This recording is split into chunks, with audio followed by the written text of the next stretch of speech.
We have no members of the public, but we have Wait, who lives in the district? Do double duty. at this time.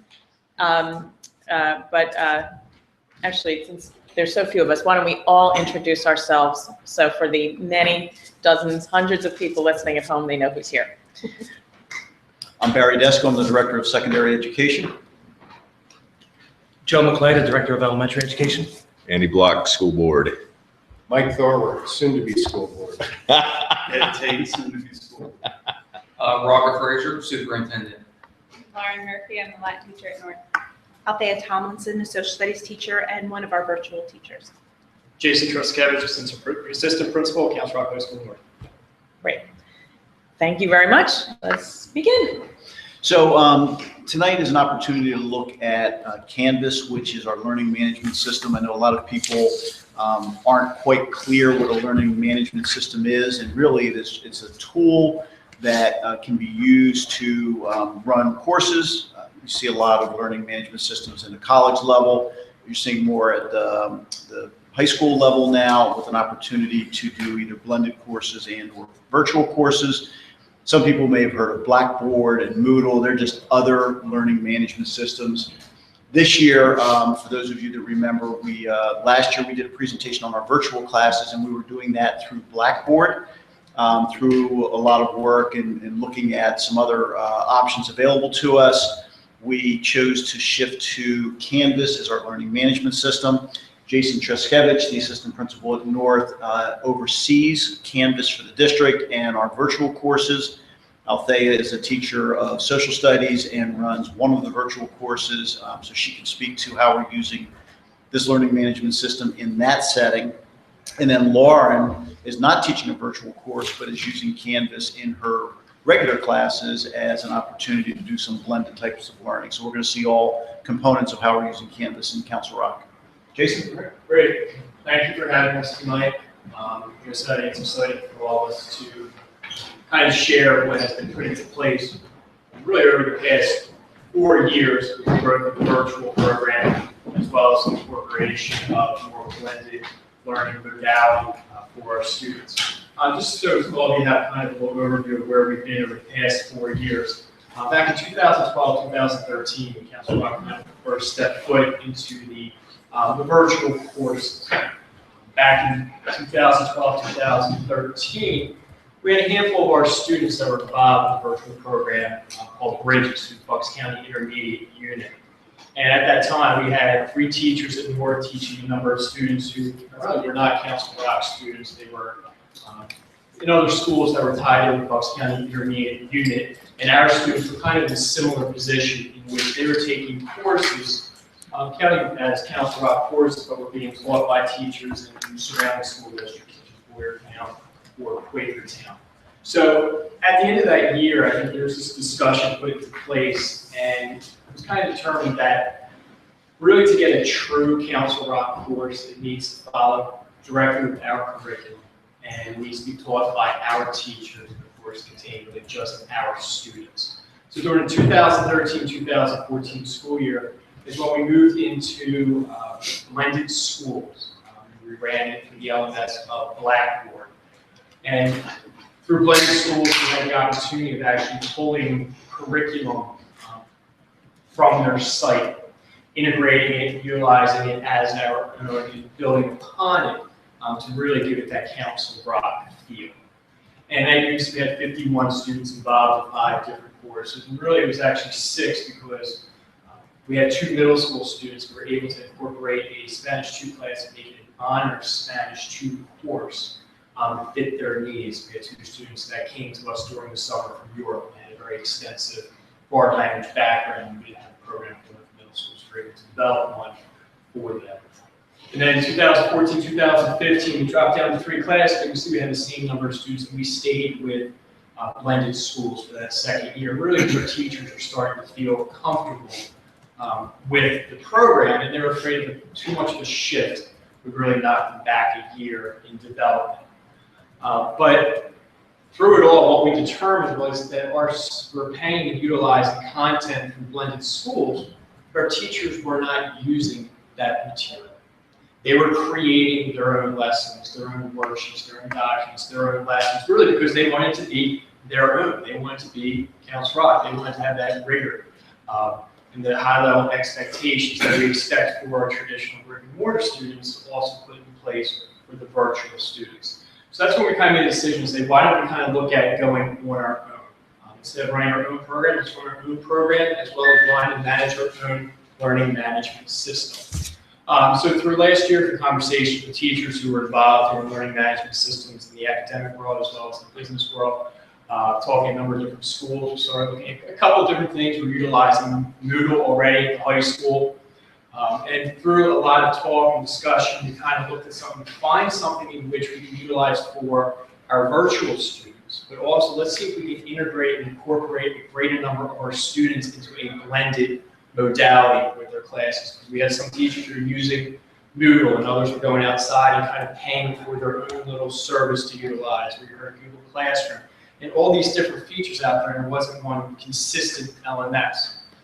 So based off the options we had, we kind of landed on Canvas, and we utilized and increased our seat number for students involved in that LMS. So currently, we say we have 74 students in the virtual program. We also have 166 students, again, these are more seats, and so there's one student maybe involved in multiple courses, who are using Canvas on a daily basis in a blended modality. So they're going to a traditional brick and mortar class, and they're asked to log in and complete a discussion online, or complete a Quizlet, or a number of different activities, and Althea and Lauren will speak more how they're utilizing it in their classes. But we see more students involved in that process. I also want to just remind you, we came to the board last year in the spring to request to purchase Canvas. We were, through blended schools, we were allotted 100 seat places, I think, right? For less money, we purchased 1,000 seats through Canvas. So we were able to save about $4,000 on the total cost, and we raised the number of seats for students and staff to 1,000 from 100. Very nice. And one thing that we really pushed for this year at North in particular, kind of one of our goals is to get our faculty more familiar with blended learning as well as some form of a learning management system. So right now, all of the faculty at North is involved with Canvas. And we have run 2 of our professional development days already through Canvas. In October, we ran a technology-based workshop, which tech coaches put together a course really to acclimate our staff to different technological terms that they may see, as well as allow them to kind of move around and play around with Canvas. And then November, for Thanksgiving, we are looking at a vision for Counts Rock High School North, and all staff members were involved in a vision conversation and discussion, really funnelizing and funneling a large amount of information to kind of put together a school vision where we want to be in 5 years. So based off of those 2 activities, every time we have the staff members involved, they email me saying, I would like to have a class on Canvas. I want to increase the number of students. I want to have my LRC classes utilizing it. So we have a fair amount of discussion. They can submit their assignments. We have our AP physics class just contact me. He wants to be one because he can open up quizzes that the students can complete at home and it grades them quickly. So we have seen a very dramatic change in the amount of faculty and students utilizing a common LMS this particular year. Now, looking at the school district's mission statement, one thing that really jumps out to me is, having these students become lifelong learners. And again, we all know that we have an extremely high graduation rate. We have a large number of those students that move on to institutes of higher ed. And then we have the others who enter into the military and the workplace. But no matter where they end up after Counts Rock, they are going to be asked to be involved in some type of learning environment that is done electronically, virtually, through some form of LMS. And you see here at the campus computing, 90% of all colleges and universities have invested in integrating an LMS institution. That was 2012. And speaking with the faculty who have students who are juniors and seniors and are going around to different colleges, every institution that goes to them says, we have a particular LMS in place. And utilizing Canvas, one thing that I think is important, we get the students in the high school going through the virtual courses and the blended courses, they're getting that experience of what they're going to see beyond Council Rock. They're learning time management skills. They're learning how to communicate through different forums. They're at the chat or discussion or proper email communication. It forces them to really step out of their comfort level and ask the questions to the teacher. And that's going to be the expectations for them once they graduate. And what we have seen now with Canvas, that a large amount of our students go to the top 2 schools there, Penn State and Bucks County Community College. I ran the numbers through Naviance of our current freshmen in college between North and South, and over 25% of the class of 2015 are at those top 2 institutions, Penn State and Bucks County Community College. And they are now, Penn State's changing over from Angel to Canvas.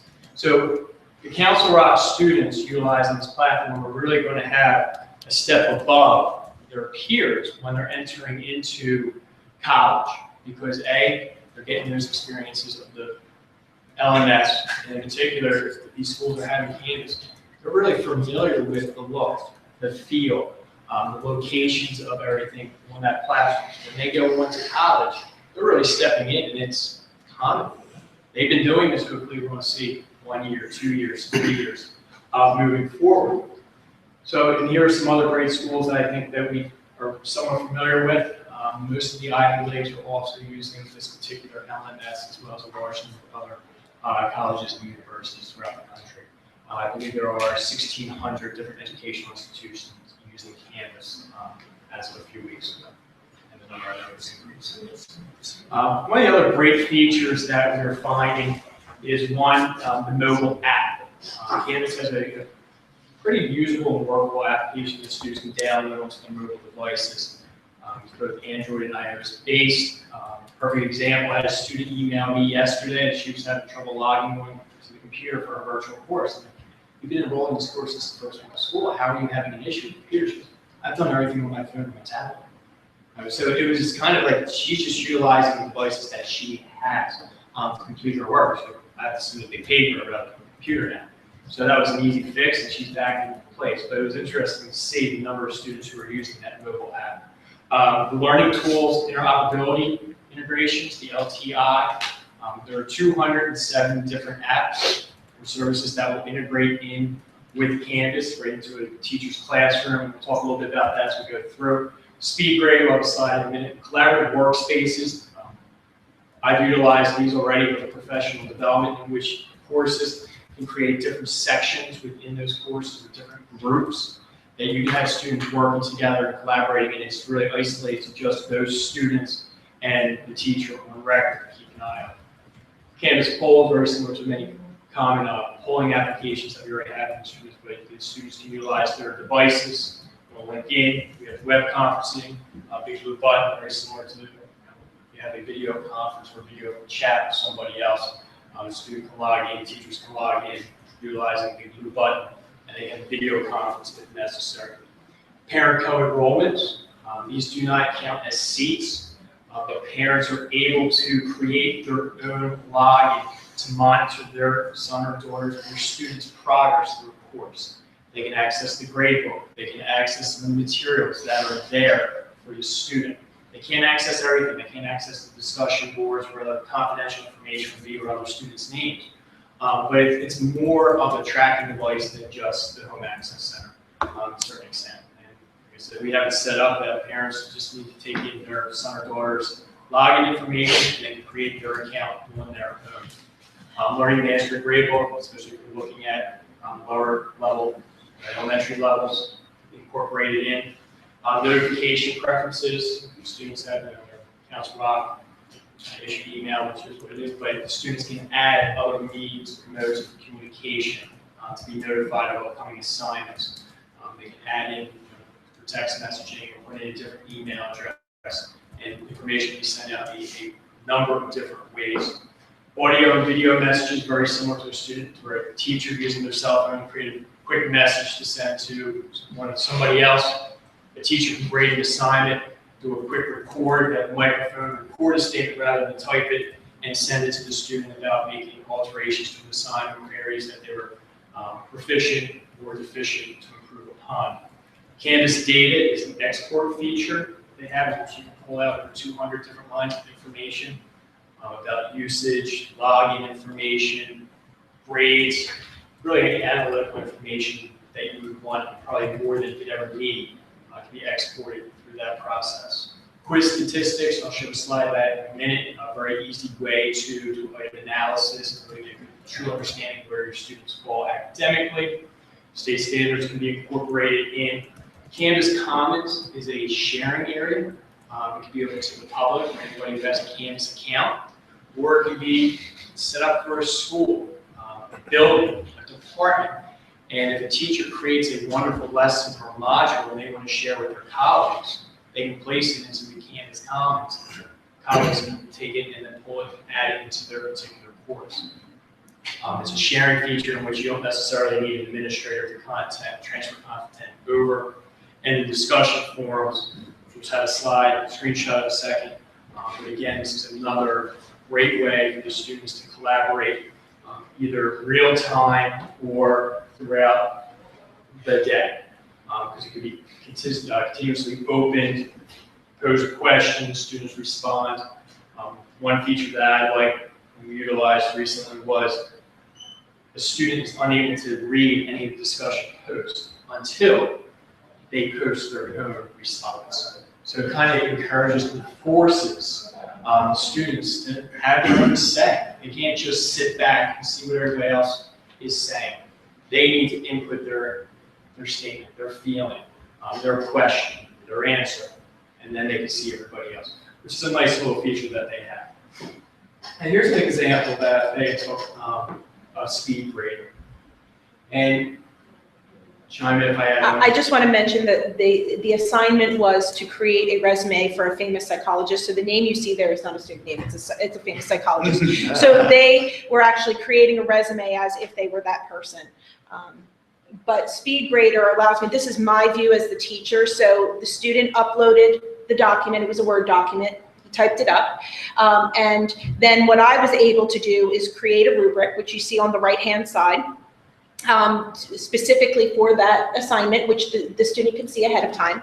And so in grading the assignment, you'll notice I put a little tag there just so you could see it, the excellent little mark, and I highlighted a piece of the text. So I can actually go through the text and make comments throughout the text electronically, and then on the right-hand side, I can click through my rubric and grade it. And then he will automatically see the score and the rubric and my comments, and have all of those things sent back to him as soon as I'm done grading.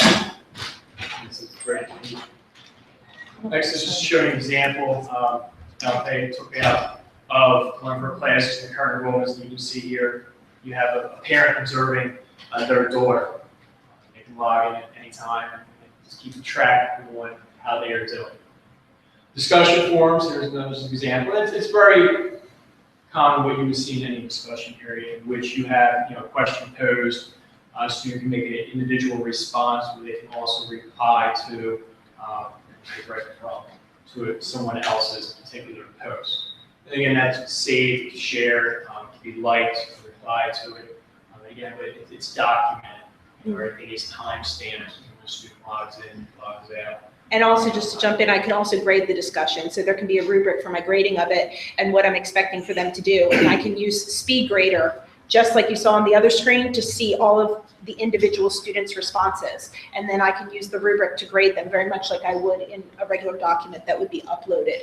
And in this particular example, I have 5 posts where I was asking them questions about what they learned about infancy and childhood. And they were to answer those questions and then respond to each other. So they had a certain amount of time in which they needed to make 5 statements of their own and then respond to 5 statements of someone else to initiate further discussion. And so you see my posts, and then below it, out of each question, you can actually open up the question itself and you'll see the replies listed below. Okay, touch on the quiz statistics.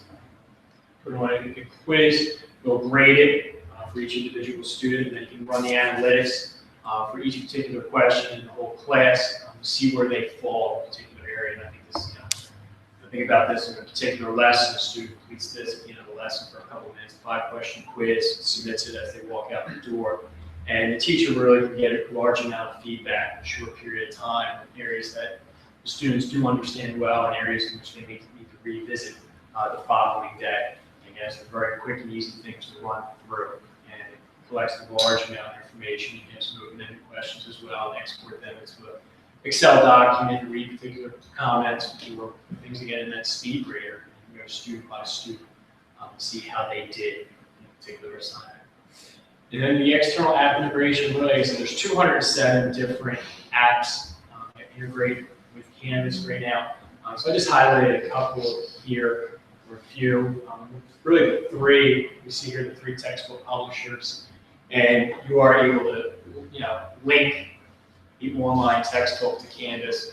In the sidebar, we're not planning to show flash, you see that in her online psychology course. And again, there's some things that we're working through as it's new for us, but really it eventually should be a nice seamless connection between the textbook and this LMS. Quizlet is a very common quiz app, study skills app that our teachers are using even if they are not using the LMS. We know Lauren uses Quizlet, as well as a number of our English teachers. Again, this will integrate. Big blue button is that video conferencing application is discussing. We have a number of video apps, Khan Academy, YouTube, Vimeo, TED-Ed, that teachers usually show. They can integrate those videos directly into their modules, so students can just click and go. EduCreations is very similar to Khan Academy, but this is an application in which teachers can record what they are doing on a whiteboard and upload it into their instruction. So it's really the Khan Academy platform that they would utilize. And again, it's generic in the case, but it works well. And I know one of our math teachers is currently using the EduCreations for some of her instruction. College Board linking with SAT and college preparatory questions, and then Canvas works very well with Google. The students who utilize Google Drives can upload their work directly into Canvas and into their assignments for the teachers then to grade. So there are a number of them, including virtual lectures. I was a bio teacher, that was great. So, and again, this is just a small number, but these are some of the main ones that I have seen teachers use, and I expect more teachers to use down the road. So right now, I'm going to hand it over to Lauren. Yeah, Can I ask a question? Because you had referenced something earlier that when you were talking about the usage, you referenced where you wanted to be in 5 years.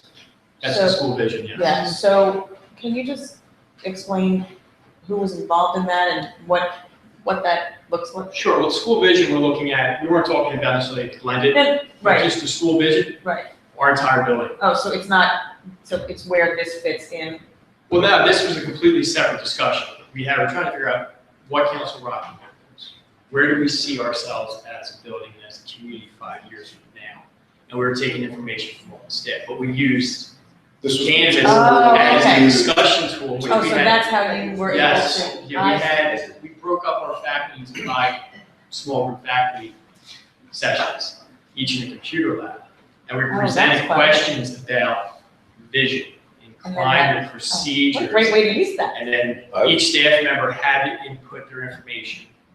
And then like their top 3, I see. we pulled that from each group and then we incorporated that into a separate discussion that the entire building was able to view. So then they saw the best comments from each group and then they selected, And then they're able to see the tool and how it works. right? and So North, when you said there was, whatever it was, 200 and some users, are those only at North? majority of them are, not all of them. We have a handful of students who are taking the virtual courses at South, as well as we have students at all 3 middle schools who are taking the Honors Algebra 2 class online. So the Honors Algebra 2 was a course that all of our middle school students in 8th grade would move, mostly 8th grade, would have to go and start their day at the high school in the morning and miss their RA period, and there was a conflict when they were in the music program, student government, those kinds of things. This year, we offered and met with all the families and said, kids won't have to get up early and start at the high school, because they still have to do their full day at the middle school, and they can do their virtual course as their plug-in for where their math would meet in their schedule. So now all the kids are taking their honors algebra 2 through a high school teacher at South, through Canvas, and they start their day as all their middle school students do. They work on their Canvas course, their honors algebra 2 in the virtual environment when they have that scheduled in their day, and the teacher's available to. So is everyone in that session a middle school student?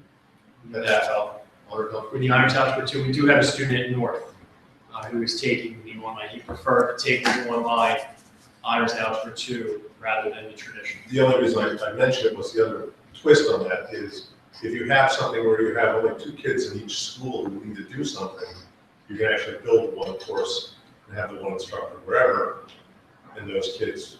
Now, those kids would integrate into the normal high school algebra 2 course when they were going, they weren't together anyhow. In that case, but there are other situations Yes. where you may actually have enough kids across the district to do something Great. spanning across the many.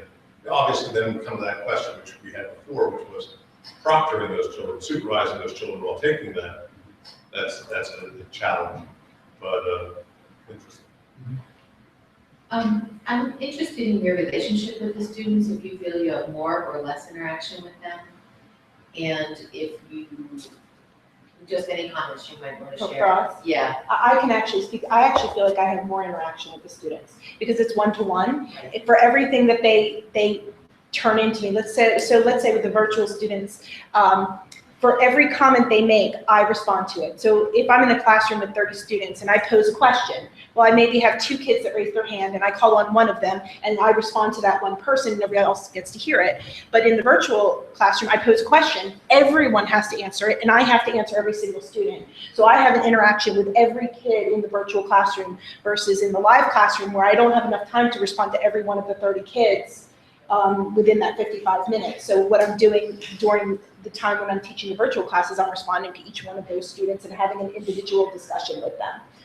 So I feel like in that sense, I can have a better grasp on their knowledge individually on every topic, on every question. When I'm posing a lecture, do they understand it? Because I'm inserting questions in between. Plus the fact that most of our communication is written. So the students will write to me email and I'll be responding back to them 24 hours a day, 7 days a week, it feels like pretty much, because they're constantly talking to me. And so I'll say, oh, have a happy Thanksgiving, oh, you too. And we have those little conversations that you might have with one kid as they walk out the door, one kid as they walk in, but I'm having it with every kid as they email me with individual The sad reality is you're trained in the business world where it's no longer. Well, that's sad right. reality. But I think it's an unintended positive consequence that I think was perceived to be a negative. My daughter was in the first year. And I was very concerned because she's the kid up at your desk before they leave the desk, every class, every extra credit, everything she can do to be in your face, that's who she is. So, I feel like she did better that way, but I was very concerned about it. But I also think an interesting thing for the teacher is the kids expect you to respond within a very short window of time. She would leave a comment for class, she'd be like, I emailed him half an hour. I'm like, maybe he's busy. Maybe he has another life. They want their teachers to respond midnight, 3 a.m. You've got half an hour. And if you're not, and I find that very interesting, but it also creates a very close relationship, I think. So I was wondering if at the high school level, you were feeling the same thing. I do definitely feel that, and I think one of the interesting things that happened, because I also am using it and blended in my classroom, is that I had an in-class assignment that was due at the end of the day on Wednesday, at the end of the class period. So they were doing something and the due date was the end of the period. Well, I had a student who was absent. That night I got an email from her saying, I see this is due. What do I need to do in order to get it done? She wasn't even in class, she was absent, but she was able to get the notification from Canvas that it was due, go on and read the assignment, and then ask me what she needed to do in order to complete it, and did she need something specific before she did the task. And so I was having a conversation with her about her absence before she even came back to school, which was Just so you know, snow days don't work anymore. That's right. I know. Don't work in the That's what office, I tell they don't them. work in school. My next question is for you, do you give the kids an opportunity to meet you at any time? That was the first year they did do that. They had a couple times they could actually come in and meet face to face. After school hours, it actually was, because the kids, but the teacher was almost like let's see, you get kids out of school, you can't remember what they're called, yeah, study halls or whatever, clinic, that's it. Yeah, office hours. I tell them I'm available for clinic, all they have to do is email me. Do you find they're interested in it? Yeah, that's what I thought. I've had 2 students who've moved into the classroom and they've come over just to get started because they got started a little bit late, and I've met with them individually. I don't think the kids have the same need anymore. I think the need's being filled anyway, because they have that access. I mean, Well, then the written communication is replacing the relationship Right. they might have done personally, in right? person. Do you also ever teach, so even if the course isn't about English or writing, but you clearly see the way in which they write to communicate about the business world, are you also correcting the way in which they communicate in written form?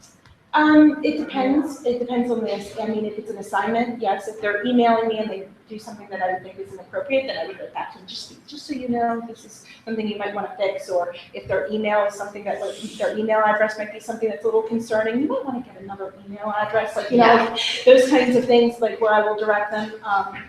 But generally, if they're sending me, sometimes they're sending it to me from their phone. Sometimes it's a text to an email to me. So I'm a little understanding as far as, I try to be understanding about that, because sometimes it's not a formal communication, it's more of a. We need to give them all class. What's interesting though is, Serious. when they talk to physicians, you find out how they do epidemiology and how they follow up with. And so many physicians will tell you that in the 15 minutes they spend with the patient, that doesn't mean anything. It's when the patient puts her hand on the door, goes to leave and says, oh, I wanted to ask you about this. It's the casual interaction, which sometimes I have this thing on my hand, oh my God, that turns out to be something.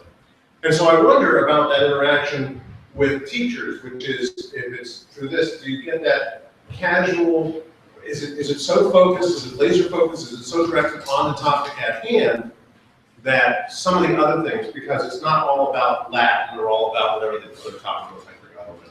But there were 2 courses, so really, it's all not only about that. Sometimes it's that interaction. I mean, when my kid was in school, he was going to go for surgery or something. Suddenly, it was a community event that they were talking about. So I wonder, do we lose that aspect? Not individually one-to-one. If you're talking about the group discussing, I mean, individually one-to-one, if the student's not doing his work, I can be much more quickly on top of it. I see that there's 3 assignments and you're not doing them. Is everything okay? What's going on? And then usually they write back to me and say, well, this has been going wrong with me, and blah, blah, blah. I'm like, well, you might want to talk to me ahead of time if there's a problem. So there's an email communication that kind of works. That's holistic, so you still get a holistic view, but. Right. So there's a conversation that happens, just like it would be if I was talking to them at my desk. I've noticed you haven't turned in a couple of things, and what's going on? So that communication still happens. Cool. Lauren, ready? Okay, yeah. Okay, so my name is Laura Murphy. I'm a Latin teacher at North, and I'm using Canvas this year in my Honors Latin 3 class. I have almost exactly double the number of Latin 3 students I had last year, so this is like awesome. So there's a lot of students in the class, and so I was interested in Canvas as a way to kind of support them, because we don't in Latin have a ton of ancillary materials, and we don't use a workbook in Honors Latin 3 anymore, and so they just need to practice. And originally I was looking at Canvas as just a glorified class website, but over the past month and a half, almost 2 months now, it's really proven itself really useful in the classroom. So right now, how we're using it is mainly as a homework platform, but also as a resource for the students where they can go and get the Quizlet sites like Jason was talking about. I've also uploaded YouTube videos of people presenting grammar who aren't me, so they can hear it from a different perspective. And we use it, we've started to use it for some collaborations in class as well, which has been really useful. So you can see this is a student view of what the students get to see, and everything's broken down by module, which is sort of like a file folder, and so for me that's like a week's grammar point basically. And then within that is all the resources that I put for them, so there's links that they can go to review the topic. The homework it's set up on Canvas like a quiz, and so they would almost like a workbook activity where here's the verb and here are your potential translations, pick the best. And the benefit that Canvas has for the students is they get the instantaneous feedback. It's not here are the 10 verbs and wait until tomorrow in class and see, oh, well, I only got 6 of them right. They can see right then and there, oh, I only got 6 of them right. and then they have the chance to redo it. So they get a lot more feedback. And we're talking about, do you have that personal connection with the students? And I found that, yeah, like I can give a lot more comments to the students simply because the grading feature is so easy, and because I can just type comments to them a lot more quickly than I was doing when I was receiving projects and paragraphs written. So right now we're learning about participles. And we did some homeworks on that in the past week, so I think you can see what a quiz looks like. So this is a homework. Oh, it's locked.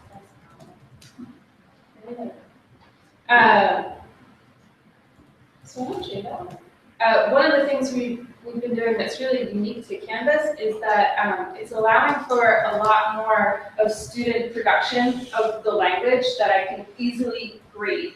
And that's one of the most beneficial things to help the students internalize all of the grammar points. So we've been doing a couple activities like this where they have to caption a picture. So this is integrating culture and integrating art and integrating the grammar that we're working with.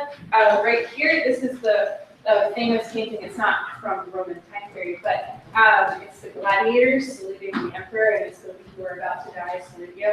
And so that is the supposed caption of the picture, and so the assignment was to speak as the emperor and to speak as somebody in the audience watching that, and to reimagine the scene from their perspective. And so we're integrating a lot of culture, and we can utilize the rubric right here at the bottom. And so when I receive somebody's submission, it's really easy to grade, and it's really easy to give students feedback on it.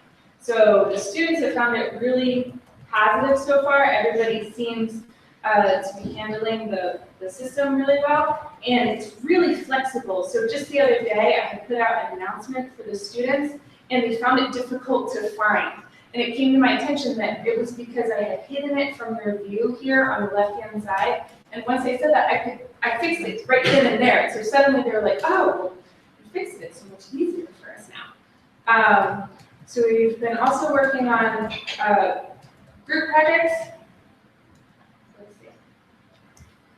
And we were able to do that in class through the collaboration with the Google Drive that Jason was saying. The students were in groups and came up with poems that they collaborated on as a group, and so Canvas was able to sort the students into groups, and we were all sitting in a computer lab, and then they were working with people who weren't sitting next to them, all collaborating on a poem of all things in Latin, and then we're able to post it to a discussion board. Everybody could see everybody else's poem and talk about how great it was. They had a really interesting feedback on the poem, so everything's been immediate for them. We give a lot more feedback to the students, and it's been very positive so far. So I think going forward in Latin, we're going to keep using it as the homework platform. We're going to keep working on the group aspect of it because that's been helpful, and keep integrating the culture, and I've had a really positive experience with it. I think that's great. I mean, the interactivity for them makes it, you know, that's a language you can learn anyway, because I think that's Yeah, and it's not natural in Latin as it is Right, in Spanish and French, because you're not talking about I'm wearing a blue shirt and you're wearing a red shirt. You're talking about gladiators, and so this is a way for them to produce the language that is really that's helpful. a written focus to have a platform that's engaging them easily. You know, to say it like sit down and write the poem together, it's not quite the same thing. So that's impressive. Been very happy. Hi, my name is Althea Tomlinson, and I am one of the accelerated psychology teachers at North. I also teach the online virtual class, and that's what I'm showing you today. I also used Canvas as a blended platform for my students. You may remember from a couple of years ago, I was lucky enough to be awarded a craft grant for blended classroom, and I came to the school board meeting and presented about that blended classroom and how I was using actually Moodle at the time as a way of trying to facilitate a lot of this online learning with my regular students. When I moved over to teach the virtual class in Canvas, I also wanted to go and use it with my students who were in brick and mortar coming into the classroom. So I've also been using it for that as well. What you're seeing in front of you is actually my online class. This is what all of my students saw on the first day. One of the things, the features that you can have within Canvas is to create almost like a homepage of a website. So that very first page that you see here is my welcome page. It is also my syllabus. There's a little recorded message from me. It says play the welcome message above, so they can actually hear my voice and they hear me welcome them to the class and tell them what I expect the class to be like. I'm trying to do this one. Okay. So you'll see that there's also what the course outline will be, and I also set up ahead of time all of my class expectations. Because I don't see my students day to day, one of the first assignments that I had them do was to read my class expectations, my syllabus for the course, and they actually had a little quiz on it. So I wanted to make sure that they understood what I was expecting them to do, and also as an opportunity to have them work through Canvas and learn a little bit about it. So this is here every day when they come into my course to see all of the different requirements, how grading, assignments, assessments, and appointments will work. In addition to that, on the right-hand side of Canvas, they have a to-do list. So when they come in, you can see right away what they need to do every day. So it tells them, okay, this is the order of events, when things are due, what is due, and they can actually click there and go directly to that assignment. So let's say a student is taking 2 virtual courses. They're taking English and they're taking accelerated psychology, which is the case for a couple of students. They can actually see what are all the assignments on their main homepage that are blended together. So all of their courses that it's put in order of their to-do list. It actually creates it for them. So they know, okay, I need to work on that essay before I go into that discussion forum. There is also a calendar in Canvas where they can actually access the calendar, and in the calendar here it says a test student, so you're not seeing much of it, but if all of my assignments will be listed in there as well, so they could click through in here and they could actually have that as another opportunity to look at the different things that you're doing. What I tell them to do is to use modules, and there's a page here. This is modules very, very similar to what Lauren has showed you, where it's set up in different units. And for my brick and mortar students, it would be set up with Unit 1, Introduction to Psychology, Unit 2, Research, Unit 3, Neuroscience. But because my students who are virtual don't see me every day, that's a little bit confusing. What they need is really some organization by date and order of the assignment that needs to be done. So you'll notice that my assignments are actually set up by week and date. So they have a week of assignments that are posted together as a module. This first week was all about learning how to use Canvas. And their due dates are all there as well.